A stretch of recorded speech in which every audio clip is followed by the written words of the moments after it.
Bwana Yesu asifiwe. Na wasalimu wapenda katika jina la Yesu. Nasikia kumshukuru Mungu siku wa leo niko mzima, mwili, roho na nafsi yangu. Ninao sababu kubwa ya kumshukuru Mungu kwa ajili ya wema wake na fadhili alizonipa siku ya leo. Ningependa kuanza na kuwashukuru marafiki zangu wote, ndugu na marafiki ambao mmekuwa nami katika huu muda ambao nilikuwa na hali ngumu za kufiliwa na dadangu. Nakushukuru sana wewe ambaye umekuwa pamoja nami, uliyenifariji, wewe ambaye umekuwa pamoja nami, uliyenipigia, wale wote ambao wameniombea. Nasikia kuwashukuru kwanza kwa ajili ya kuwa pamoja nami kimaombi na pia kunipa moyo. Kweli ni hali ngumu katika maisha ya kibinadamu, na ukiangalia unaweza sema sitaweza. But kwa uwezo wa Mungu nimeweza. Mungu amenipa nguvu, although niko mbali sikuweza kumzika dadangu, lakini nasikia kumshukuru Mungu kwa kila jambo. Kwa hivyo asanteni sana marafiki zangu ambao mmenipa moyo. Kuna wenye walinipigia, kuna wenye walini SMS. Hata kama ulituma message ukaona sikuijibu, usiwe na wasiwasi. Mimi nilikuwa nikiona message zenu tangu juzi. Nasikia kushukuru, nasikia kuona niko na wenzangu, nasikia kuona niko na marafiki ambao wako karibu na mimi. Kwanza hilo ndo langu la kwanza nilikuwa nataka kuliwakilisha kwenu. Asanteni sana aliyesimama na mimi kwa maombi. Mungu akubariki. Leo dadangu amezikwa. Pia nasema Mungu amweke mahali pema peponi, mbele yake nyuma yetu. Nasikia kumshukuru Mungu kwa ajili ya nguvu na uwezo ambao ameniwezesha. Nataka tuende katika pointi yangu ya pili ambao ilikuwa ni fundisho fupi. Nataka tufundishane hapa. Nataka tufundishane kutoka kitabu cha Zaburi 12 kuanzia mstari wa 4, na tutafundishana kadri ya uwezo wa Roho Mtakatifu atakavyoniwezesha. Bwana Yesu asifiwe. Haleluya. Kitabu cha Zaburi mstari wa 12 kuanzia mstari wa 4 kinasema, mwanamke mwema ni taji ya mumewe, bali aibishaye ni kama kuoza mifupani. Bwana asifiwe. Biblia inasema katika Zaburi, mwanamke mwema ni taji ya mumewe, lakini anayeaibisha ni kama kuoza mifupani.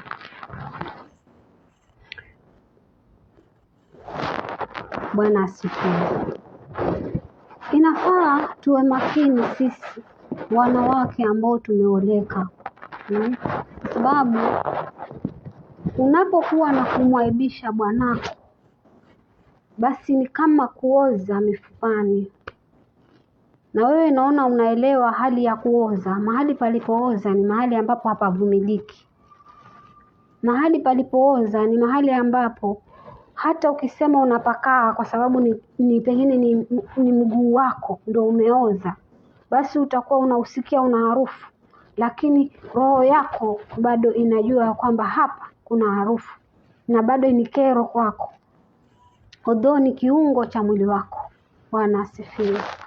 Hasa Biblia hapa inasema kwamba mwanamke mwema ni taji ya mumewe, bali aibishaye ni kama kuoza mifupani. Kuna wanawake ambao wana tabia ya kuaibisha mabwana zao. Yaani unakuta hakuna wakati ambao yeye anaweza akamjibu bwanake neno zuri. Kila wakati anamjibu kukudhika. Sasa moyo unapokuwa unasononeka kwa sababu umejibiwa vibaya, Biblia imelifananisha na mahali palipooza. Bwana asifiwe. Mahali palipooza hapavumiliki. Kama ni embe limeoza huwezi liweka ndani ya nyumba, inafaa litupe. Ama kama ni nyama imeoza inafaa itupe. Sasa mwanamke ambaye anamwaibisha bwanake, amefananishwa na mahali palipooza. Bwana asifiwe. Kwa hivyo tuwe makini sisi wanawake ambao tuna majibu mabaya kwa waume zetu. Leo naongelea mwanamke. Unaweza ona mwanamke yuko katika, pengine mko matangani, natoa mfano mfupi. Mumeo amekuuliza mbele ya watu, amekuita kiketi mahalo, hani niambie dada, mke wangu uko na credit kwenye simu yako? Mjibu la ama uko nayo. Unakuta mwanamke yule atakalombandika atatamani hangeuliza, kwani ulinunua? Ushakuntilia credit wewe kwenye simu yako? Hasa unakuta anamjibu maneno ya kumwaibisha. Bwana asifiwe. Yaani yeye hata mwambia kwamba hii simu yangu haina credit, si yeye mwenyewe yajua wanunui credit. Lakini unakuta unamwaibisha. Kwani wewe unanunua credit unatenda na simu yangu? Hata umetoka huko unakuja kuniuliza nina credit. Na pale pana watu, pengine pana wazazi, pengine pana mandugu, pengine pana marafiki, pana watu tofauti, lakini unamjibu neno ambalo litamfanya moyo wake utahuzunika. Basi ngoja nikwambie, umefananishwa na muozo. Kuoza mifufani. Umefananishwa na kitu kilichooza. Mdomo wako unapotamka maneno machafu kwa mumeo. Hayo si maneno yangu, ametoka katika kitabu cha Zaburi 12 kuanzia mstari wa 4. Kwa hivyo kama wewe mwanamke ambaye huwa unamwaibisha mume wako, basi jua Mungu amekufananisha na kitu kilichooza.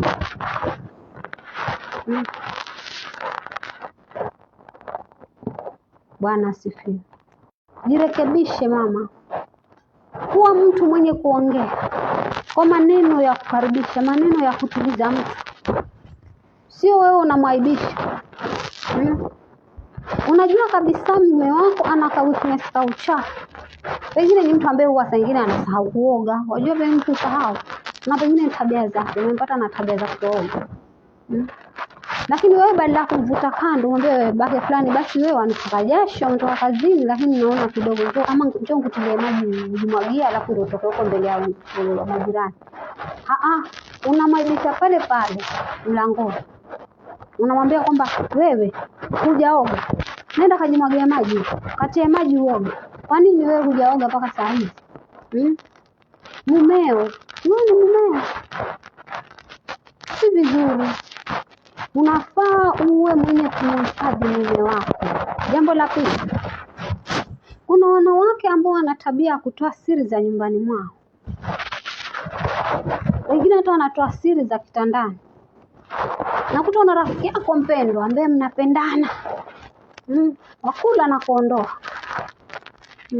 Unakuta hamwezi yani huwezi kumficha kitu. Sacrifice ya adhabu. Mafi mshikilani sana sacrifice ya adhabu. Unaona? Poleni sana, nilikuwa naongea na mfanyikazi mwenzangu hapa. Unakuta unatoa zile siri za kitandani. Unamwelezea rafiki yako ambaye umemwamini kabisa. Unamwaibisha mume wako. Pengine mume wako hajiwezi kwa upande wa kunyekana. Unamwambia rafiki yako. Si vibaya kwa sababu si ni rafiki yako. Lakini kuna marafiki ambao hao siku ile mtakapokuja kukosana, siri zile utazipata kwa watu karibu 30. Mwanamke anayemwaibisha mume wake, basi ujue umefananishwa na muozo. Kuoza mifupani. Yaani wewe ni kama kitu kilichooza. Mdomo wako kama haujui kumjibu mume wako, ama kama huwezi kuhifadhi siri za mume wako, basi wewe mwanamke umefananishwa na kuoza. Biblia imekufananisha na kitu kilichooza. Bwana asifiwe. Ni sawa, unamwelezea ule ni pengine ni msi yako, siri za ndani ya nyumba. Mkija mkosana wazipata kule. Utamlaumu nani? Mume wako akija akisikia ile story, na anajua kabisa hivi hakuna mtu mwingine ametoa hata ni huyu mke wangu, basi ndio ile itakuwa si ndoa. Ile itakuwa si ndoa bali ni matatizo. Maana yule mume wako, jambo la kwanza atakukosa uaminifu. Jambo la pili atakuwa hana raha na wewe. Jambo la tatu, wewe mtu ambaye umemwaibisha. Kwa hivyo uwe makini sana wewe mama. Watu wengine wanavunja ndoa zao kwa kuongea siri za ndani ya nyumba yako. Sana siri za kitandani. Haya, ngoja nikuulize swali. Una rafiki yako wewe ambaye mnapendana, yani wewe ni chanda na pete, na unaenda unamwelezea ile michezo ya kitandani ya wewe na bwanako. Basi inaweza kuwa ile yako na bwanako ni mizuri, akaitamani na yeye. Unajua unamtia majaribu ya kufanya huyu mwanamke awe anaweza hata kumfuata mume. Basi jua umefananishwa na kuoza. Mwanamke mwema ni yule ambaye anahifadhi mambo yake ya ndani ya nyumba. Maana wewe ni taji ya mumeo. Yani wewe ni unajua taji. Ni kama venye sahi nimejihifadhi, nimejifunga vizuri, nimejifunika. Basi wewe umemfinika mume wako kwa sababu umeficha zile siri za ndani. Lakini unataka kila mtu ajue kwamba mume wako huwa hanunui mboga, ama mume wako huwa anahesabu vipande vya nyama ndani ya nyumba. Unataka kila mtu ajue. Vizibe vingine havifai kujulikana. Ficha. Vile ni vyako. Ukumbuke yule mume wako ni ubavu wako. Wewe utakubali ubavu wako udunge wewe? Ukudunge, hautakubali. Basi mimi nataka nikwambie, Biblia katika Zaburi 12 kuanzia mstari wa 4 inasema, mwanamke mwema ni taji ya mumewe. Lakini aaibishaye ni kama kuoza mifupani. Jitahidi usiseme siri za ndani ya nyumba yako. Usiseme siri za ndani ya nyumba yako. Usimwaibishe mumeo, hata kama hana kitu, hata kama hana fedha, hata kama ni maskini. Lakini si ulimpenda? Ulimpenda na mkakubaliana mkaoana. Leo mwaibisha mbele ya watu. Mke wangu leo nimekuja kunukia vizuri, yako usiku mbele ya watu. Ananukia vizuri, ushai kununulia sabuni? Ama ni wewe kununulia omo hapa kwa sababu umesonga mtu, ama umefanya biashara fulani umeenda kujinunulia sabuni. Mume wako yakusifu mbele ya watu, hamwaibishi. Wataka ujulikane wewe ndio ulinunua ile sabuni. Basi nakwambia hivi, umefananishwa na kuoza mifupani. Wanasifi. Jitahidi muhifadhi mume wako. Ficha siri za mumeo, hata kama hajiwezi, kaa naye mueleze. Mwambie mume wangu, basi hapa hii michezo unaicheza hapa, basi mimi naona hata viendani na mimi, tuende hivi. Mrekebishe wewe mwenyewe, usitake kurekebisha kupitia marafiki wengine wajue weakness ya mumeo, ama wajue shida za pale ndani zaidi. Shida ambazo unaweza husisha mtu, kama pengine unapigwa nini vitu vita, mko katika hali ya vino, unaweza kuita watu, lakini sio kumwaibisha kupitia weakness yake, ama pengine hana kitu, alafu unamtoa siri zake za ndani unapeana nje. Ni aibu. Ni aibu. Alafu utabaki unachekwa. Wewe mwenyewe ukipita mimi unaona umejihifadhi, lakini unachekwa na yeye anacheka. Kwa hivyo umefananishwa na kuoza. Yaani umefananishwa na kitu kibaya kabisa. Biblia imekufananisha na kitu kilichooza, kwa sababu wewe mtu unayemwaibisha mume wako. Yaani wewe humfiniki taji mmeo, bali wewe unamvua nguo. Haikuandikwa mwanamume hapa. Imeandikwa mwanamke mwema ni taji ya nani? Ya mume wake. Mungu alijua akataja mwanamke. Mimi pia ni mwanamke. Kwa hivyo tunasoma, tunafundishana. Jaribu sana uwe makini mwenzangu, na Mungu atakubariki. Kuna kisa kimoja ambacho nilikutana nacho. Kilikuwa ni cha live, seti ni story nilipata kwa mtu. Nilipata katika boma lenye nilikuwa. Bwana asifiwe. Kuna mtu aliyesema siri za ndani ya nyumba yake. Akawa anaambia mke mwenzake, ambao mabwana zao walikuwa ni ndugu. Sasa ile hali ya kuongea, kulikuwa na kasichana kadogo hapo mtoto wa wifi yao. na ule mtoto alikuwa anasikia zile story. Sasa kila akiongea kale katoto kana record.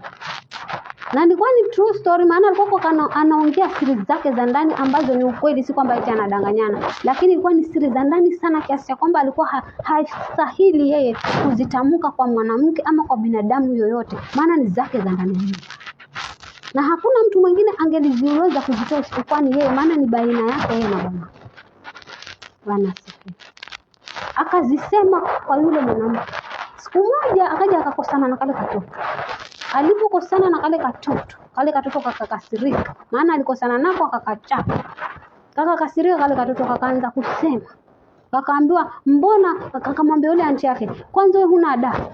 Unasema mimi sina adabu, wapi huna adabu? Mbona wasema nini baba mdogo amefanya hivi na hivi, mambo yako ya kitanda. Yule mtoto akakutana. Amini usiamini, ile ndoa ilivunjikia pale. Maana kale katoto kalisema exactly zile stories za ndani ya nyumba. Na ule babake mdogo akasikia na akajua hakuna mtu mwingine ametoa story isipokuwa ni mke wangu.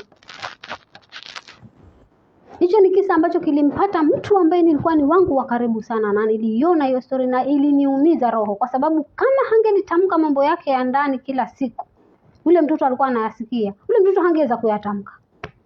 Lakini akamwambia anti, wanichapa kwa nini? Wasema mimi sina adabu, wewe ndio huna adabu. Mbona wasema baba mdogo anafanya hivi na hivi? Babake mdogo, ukumbuke amewekwa kikao. Ule mtoto anauliza mbona unamchukia anti yako? Kumbe amemchukia kwa sababu yale maneno anamsikia anti yake anaongea kuhusu bwanake ya kitandani. Kwa hivyo uwe makini, usitamke siri za mumeo za ndani kwa mtu yoyote. Hiyo weakness iko na wanawake wengi sana. Unakuta kuna rafiki, unamfanya ni rafiki kabisa mpaka unamwambia mambo yako ya ndani. Mtu akuja anakuja kukuaibisha. Hasa kama wewe mwenyewe umeshindwa kuyazuia, umemwambia yeye, unatarajia nini? Kama wewe mwenyewe umeshindwa kuyazuia, pia naye hatakuzuia. Atakwenda mbele naye akayaseme. Kwa hivyo jitahadhari wewe mwanamke. Mwanamke mwema ni taji ya mumewe. Bali anayemwaibisha mume wake amefananishwa na mwozi. Kuoza mkipani. Kujirekebisha wa mama na Mungu awabariki. Bwana asifiwe. Kwa majina yangu naitwa Dorothy Zawadi. Barikiwe sana. Nilikuwa nimetangulia na kuwashukuru wenye walinifariji, wenye walinipa moyo. Nasema asanteni. Hata kama uliona pengine uliniandikia message sikuwahi kujibu. Haki pia ubarikiwe. Mungu awalinde na azidi kuwapa nguvu za kuweza kuniombea zaidi. Although niko katika nchi ya wenyewe na nimepatikana na janga hili la kufiliwa na mdogo wangu, sikuweza kwenda kumzika kwa sababu pia na mambo ya corona, hata kusema unatoka huku ufike kule utaweza. Lakini nimefurahi sana kwa vile mmekuwa na mimi, wenye wameniombea, wenye wamenitumia message, wenye wamenipigia. Mbarikiwe. Bwana azidi kuwa pamoja nanyi. Nawapenda sana marafiki zangu na nawaombea. Nimeona mko na umoja, nimeona mnanitambua. Mungu awabariki. Bwana asifiwe. Kwa majina yangu naitwa Dorothy Zawadi. Ukitaka utalike, ukitaka utashare. Usiwe mchoyo na ujumbe wa Mungu. Wanawake ambao wana tabia kama hii waache. Na wewe kama ni mama na umenielewa, sema amen. Ukisema amen tu mimi nitajua kwamba umeelewa kile kitu Dorothy amefundisha. Hivyo mbarikiwe sana.